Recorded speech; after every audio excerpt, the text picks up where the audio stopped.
everybody, I'm Samurai Sam. Welcome to episode 2 of my quest that may never end, where I attempt to say a little thing about every single game in my collection. And today I'm starting NES. The first episode I did Atari, starting with the oldest. Now I'm going to start NES. This is going to be 3 parts. I'm going to start this video by doing the complete in-box games, then I'm going to do the loose games, the loose cartridges with no box, and then Famicom games, which are Japanese NES games.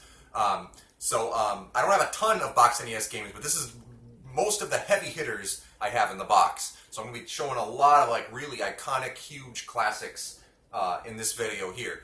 So I guess I'll just say just a little quick thing about the NES. I was born in 1990, and I had Super Nintendo growing up, so I wasn't really an NES kid, but I knew a lot of people that had NES. Obviously, it was very successful. A lot of people just a little bit older than me had it, and it was definitely something that I wanted very badly to have as a kid, and I wasn't able to when I was a young kid. One of my aunts and uncles, I believe, gave us one that their kids, I guess, grew out of, but the system was basically broken on arrival, and we didn't keep it because it just barely worked, and it only had 2 games with it anyway.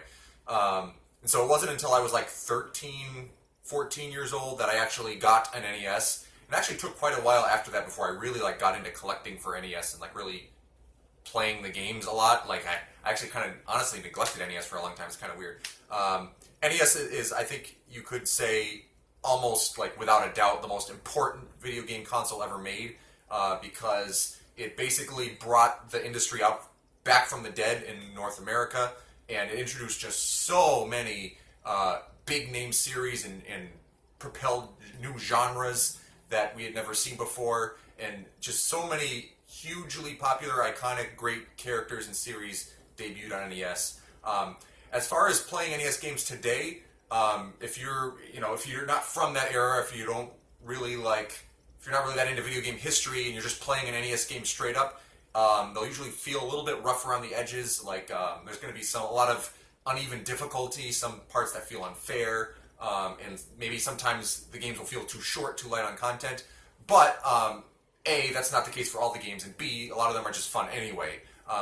So NES for me personally is not like one of my absolute favorite systems in terms of just what I like to play, and part of that is just because it wasn't my first console like it was for a lot of people just a little bit older than me.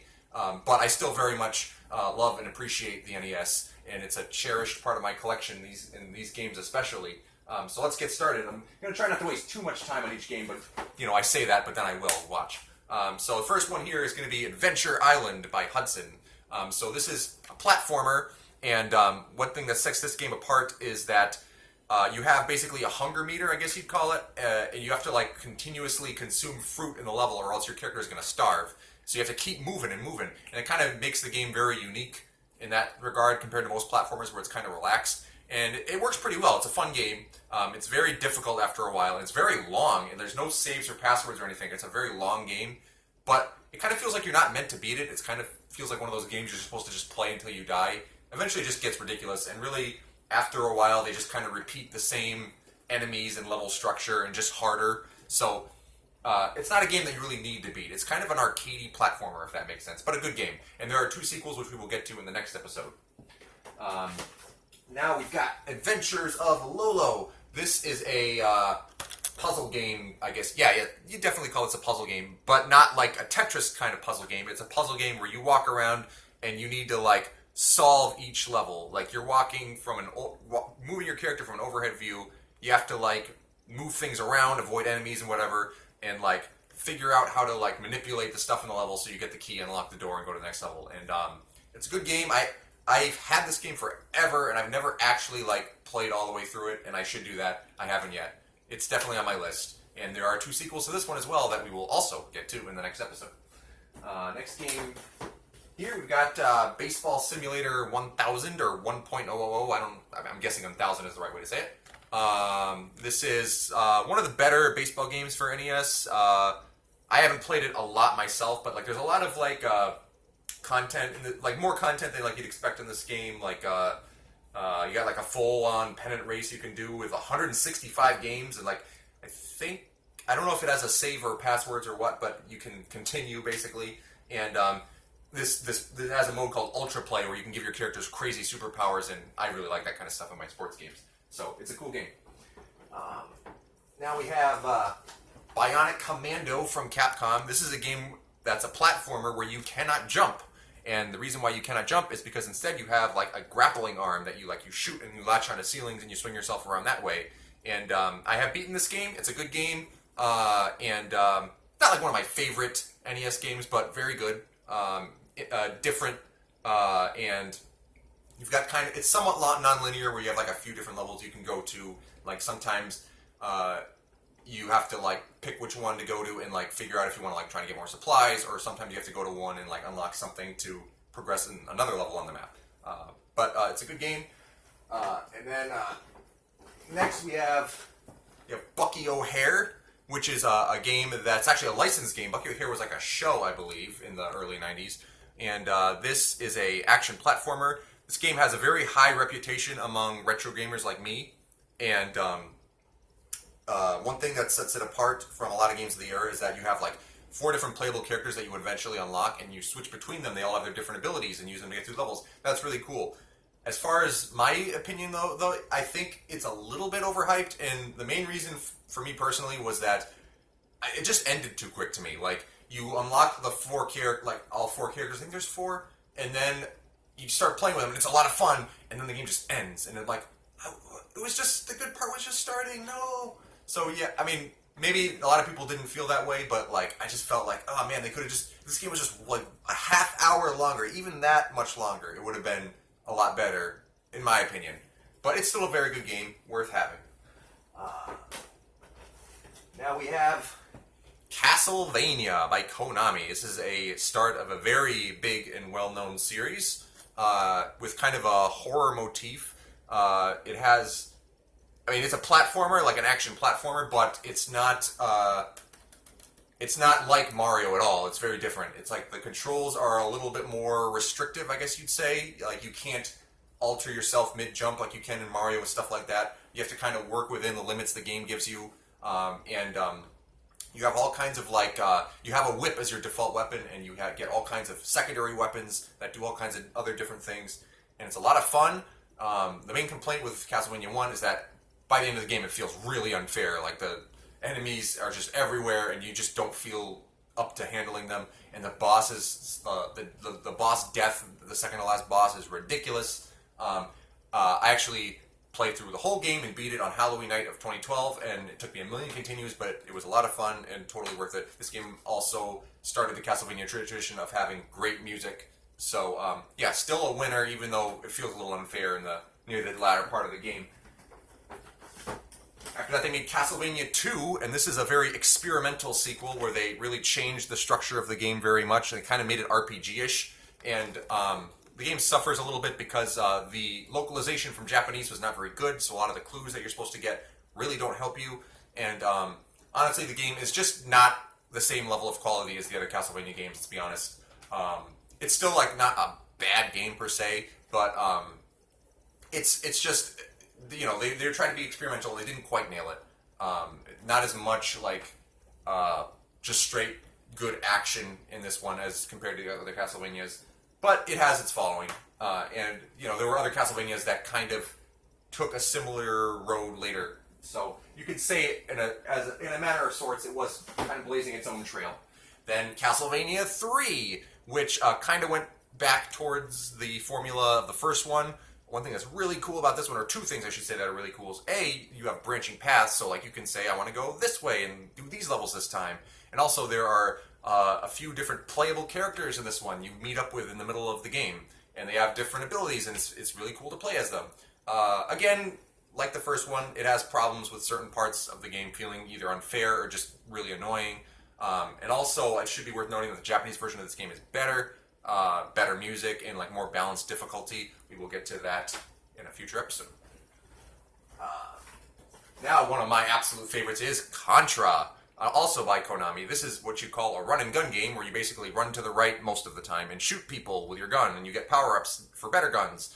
And there are also these sections here where instead of a side-scrolling view, you're actually like behind your character's back, and you're advancing as you shoot things in front of you. And the great thing about this game is the play control is just perfect. You feel like you have such perfect control over your character, and it makes it just so much fun to play, and it's a great two-player game as well. And it's challenging, but also not like super unfair. Like you feel like once you master this game that you're gonna win. There's no point where the game just like overwhelms you with too much stuff. And there's also a code that gives you 30 lives, which makes the game a lot more manageable if you are not that good. So yeah, absolute winner, one of the top NES games for sure. Now we have Dr. Mario. This is one game that I was very familiar with as a kid because I had family members who loved this game and played it all the time. Puzzle game like Tetris, only like you have pills with 3 different colors and you have to match up the colors. And it's actually pretty simple and not a whole lot of content here, but I just never get sick of this game. It's just always fun to play and will always be one of my favorite NES games. So, love Dr. Mario. Now we have DuckTales, which is considered one of the best licensed games probably of all time by Capcom, based on, of course, the cartoon of the same name where you play Scrooge McDuck. You go to various locations and try to get treasure. You have like a pogo stick. Well, it's his staff, and he kind of uses like a pogo stick to like bounce on enemies and bounce up to places and stuff. I'm gonna be honest. I've tried getting this game a couple times, and I mean it's good, but I have never really been like captivated by it. But I will try it again someday. It's just the last couple times, I ran out of lives. I'm like, yeah, I'm done for now. I'm gonna move on to something else. But it won't be the last that this game sees of me, or vice versa, however you want to say it. Now we have Final Fantasy I, the start of probably the most popular Japanese RPG series in the West. And old RPGs like this on the NES, you could say, I guess, haven't really aged that well. But today, with all kinds of everybody has multiple devices, and there's all kinds of, you got YouTube, you got all kinds of ways to entertain yourself. So in my opinion, it makes these games a little more playable because you can grind while you're watching stuff on YouTube or going on social media or just checking your phone. And so I do actually kind of want to try playing through this at some point, even though I could also play the PlayStation 1 version as well. I don't know. Maybe I'll do both. But basically, this game was very influential and very big for Squaresoft at the time, and it was cool that at the start of the game you can choose which types of characters you have in your party, like a fighter, a black mage, monk, thief. You got a bunch of choices, and that was pretty neat. But of course, being one of the first RPGs, feels a little rough around the edges. There's a lot of grinding involved and some difficulty spikes and what have you. So it's not objectively the best RPG ever made, but it is a very significant historical, cultural game, I guess. Gargoyles Quest 2. If you're wondering where the first one is, it's because it's on Game Boy, and we'll get to that later. Gargoyles Quest 2 is based on the Ghosts and Goblins series, where you play as this character who you control as one of the enemies in that game. So, in this game, you play as the gargoyle, who is named Firebrand, and you go around in the demon world where basically everybody's a bad guy, it's just you're the bad guy against the other bad guys. And it's really cool having a character with wings, so you can actually float and stuff, and shoot fireballs, and it's fun, and the music is good. There's some, I don't really think you could call it RPG-ish, but there's a world map, and you can collect items. I don't think you really level up, but you do get more powerful as the game goes on, and it's a fun game. It's a good way to kill a few hours for sure. I enjoyed it. We have G.I. Joe, a real American hero, and honestly, I haven't had this game for too long, and I can't say much about it. I think it's a side-scrolling game, and I think you have multiple playable characters.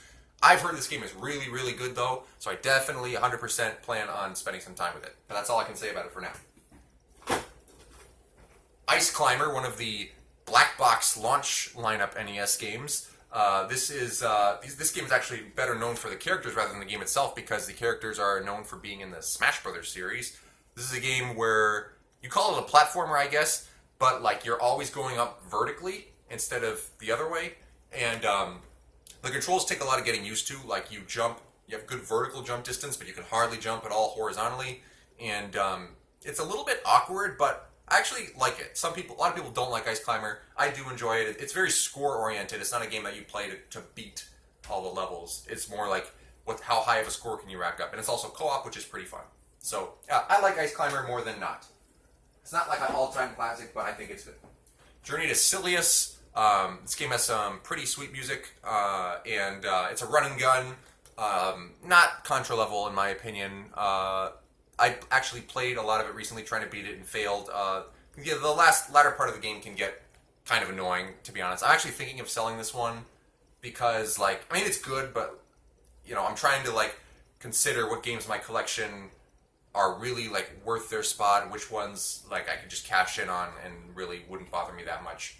This is kind of on the borderline. It's a good game. I might want to just find a home for it that where, you know, someone else other than me might like it more.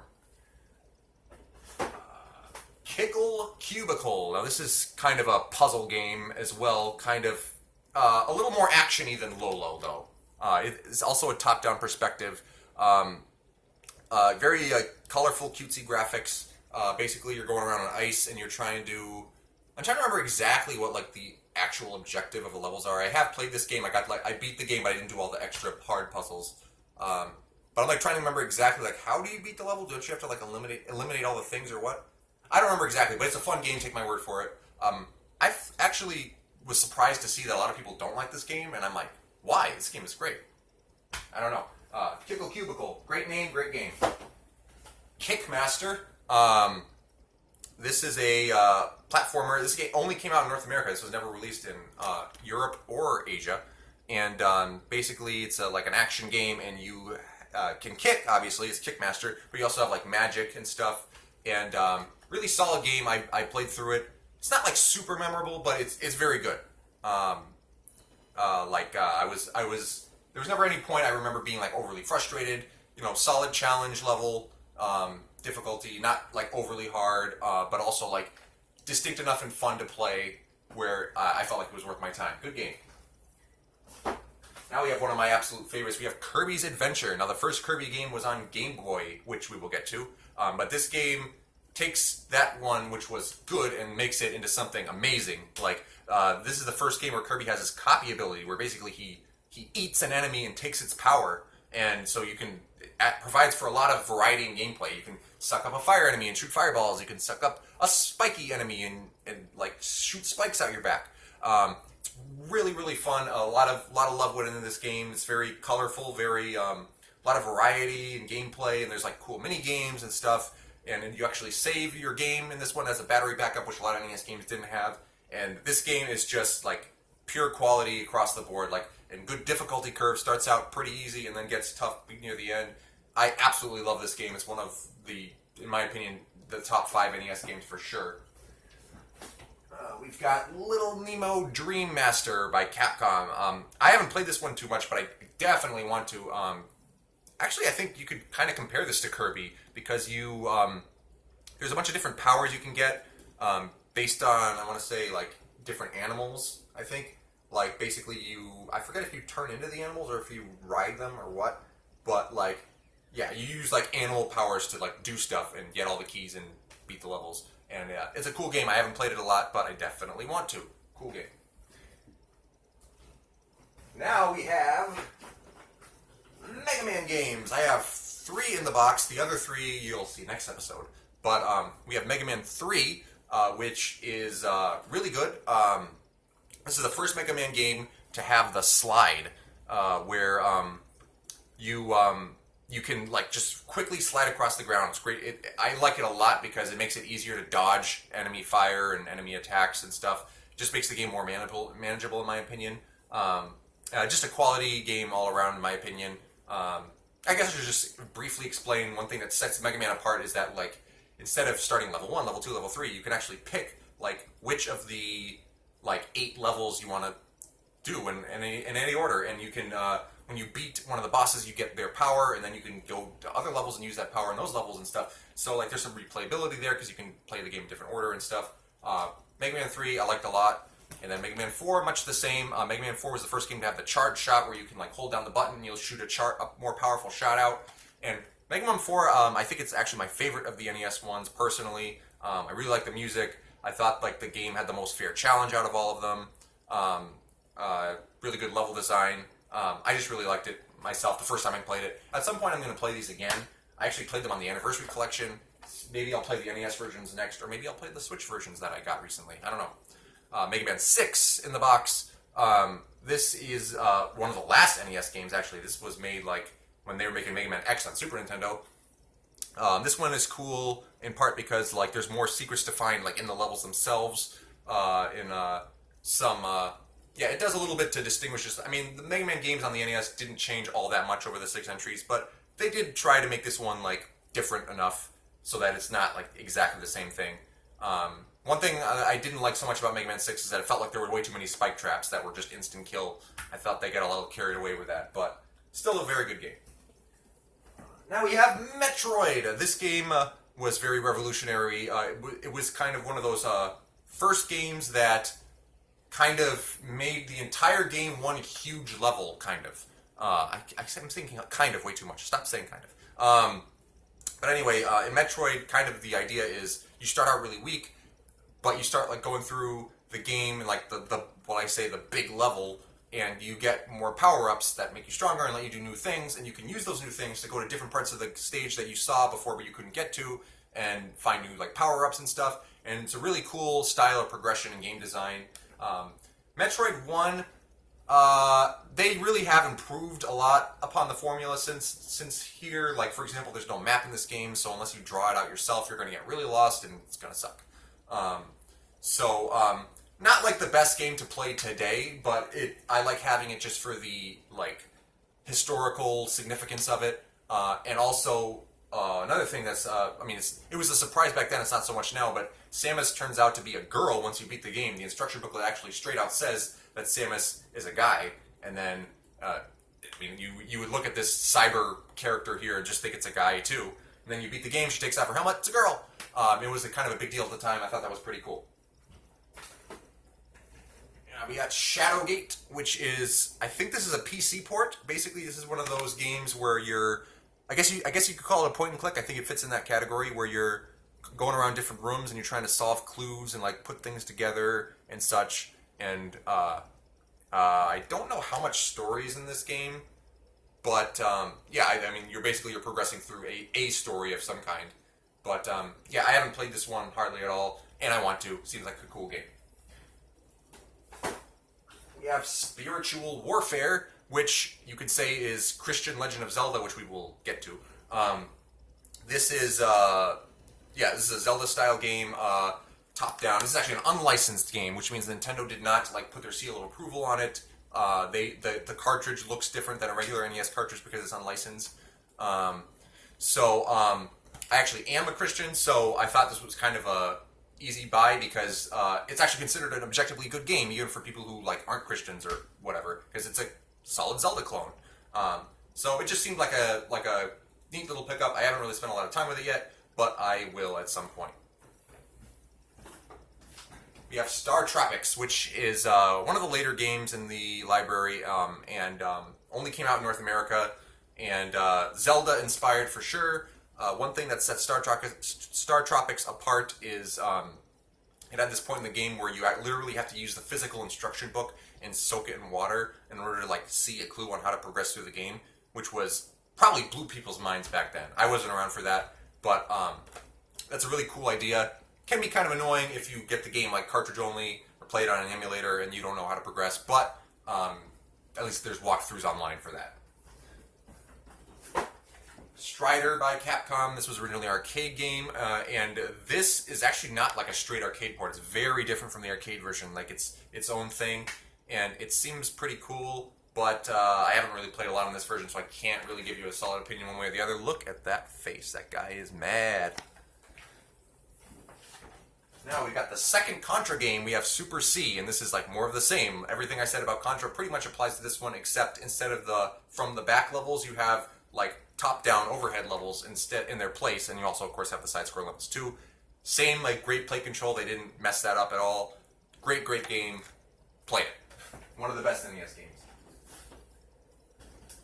All right, now we're getting to the big hitters here. We got Super Mario Brothers. This game would have been so mind-blowing. I wasn't there for it, but in 1985, this game must have just absolutely blew people's minds out of the water. Like, until that point, people were used to games that were like one screen at a time and consisted of only a few screens at most. And this game comes out with like 32 levels, all that like scroll and have way longer than like any level they had seen before, with all kinds of cool secrets and stuff, and just great play control. And this game is just the real deal. it was like almost like for sure like almost everybody probably would agree this is the best game they had ever made up to that point when that came out. I mean, not everybody would have said that, but it was just so like such a step above what had been done before when it first came out. And by the way, this is the Canadian release. That's why there's French on the box. Yeah, Mario Brothers, Super Mario Brothers is a timeless game. It's just always going to be fun to just pick up and play. It's never going to like become overly outdated. Some games might do more than Super Mario Brothers, expand on the formula, but no game is ever going to like come out that's going to make this game not fun. Is what I'm trying to say. It's a timeless classic. I bet you can guess what's coming up. We have Super Mario Brothers 2, which is very different. A lot of people know this, but this was originally a different game that didn't feature Mario in Japan. And the real Super Mario Brothers 2 was just like more levels, basically, for the first one, sort of. I mean, not really, but like basically they used the same graphics and music as the original game. It kind of just felt like an expansion of the first game. But this was like, so instead of bringing that to America, they decided to bring this, which honestly I think was the right decision. This is still a great game. I do prefer the other Mario games, but that's not like any insult by any stretch of the imagination. This is a great game. You have 4 different playable characters that each have different attributes. Yeah, when I was a kid, I mostly played this on Mario All-Stars rather than the actual system. And I usually wouldn't make it past like the sand level where you have to dig a lot. Like I either would get bored or just die there. But like, yeah, in my adulthood, I've beaten this game a couple times. It's really good. It's funny that a lot of the characters that debuted in this one actually debuted in the game that didn't have Mario. So like Shy Guy and Bob-omb weren't originally Mario characters. What do you know? Then, of course, the Big Daddy Super Mario Brothers 3. Fun fact, this game came out like less than a week after I was born in the United States. And there's so many games on the NES, such a huge library with tons of hidden gems and such. But this is still my favorite NES game. It's just so good. They take basically all that was good about Super Mario Brothers 1 and just built on it like crazy. They added like a world map where you can like freely move around and pick what level you want to go to next, and all kinds of like little extra goodies and stuff, cool items and power-ups you could get. And just every world like had a different theme, and they were very imaginative. The level design was brilliant, and the difficulty progression was perfect. Like, this game is just absolute gold. The only really thing I would complain about is that there's no password system or save feature. So basically you have to like get these flutes in the first couple worlds in order to like progress where you want to go. Or I think you can get enough in World 1 to get to any world you want. But yeah, for that reason I actually prefer the All-Stars version. But this is NES at its peak. And not pulling punches still, we got The Legend of Zelda with the gold cartridge that you can see through the box there. Absolutely huge, enormous, influential game. That revolutionary game, a game where you could like kind of move around, explore, and like do basically whatever you want in the world. And there are like 8 dungeons, I think. If I remember right, there are 8 dungeons you get through, and then there's one after that, which is the final one. If I remember right, I don't think the 8th dungeon is the final one, but I could be wrong. And then there's a whole second quest you can play through where everything else is jumbled around, which I actually haven't done yet. I've only beaten the original quest. But yeah, Zelda, growing up, I grew up with Link to the Past on Super Nintendo. This was the game, like, I really, like, wanted to have it and play and just couldn't. Then eventually I got it, and, like, I kept getting lost, so it took me a while to actually play through it and beat it. Yeah, the downside to Zelda today is that a lot of it is really difficult to figure out unless you, like, use a guide or just go through a lot of trial and error, and that can be a little frustrating. But there's still plenty of fun to be had playing the original Zelda today, though. It's a cool game and very, very significant, huge, influential. Even tons of non-gamers know what Zelda is. So that says all you need to know about that. And now we have Zelda 2, The Adventure of Link. And this was a big departure from the first game because it's primarily a side-scroller.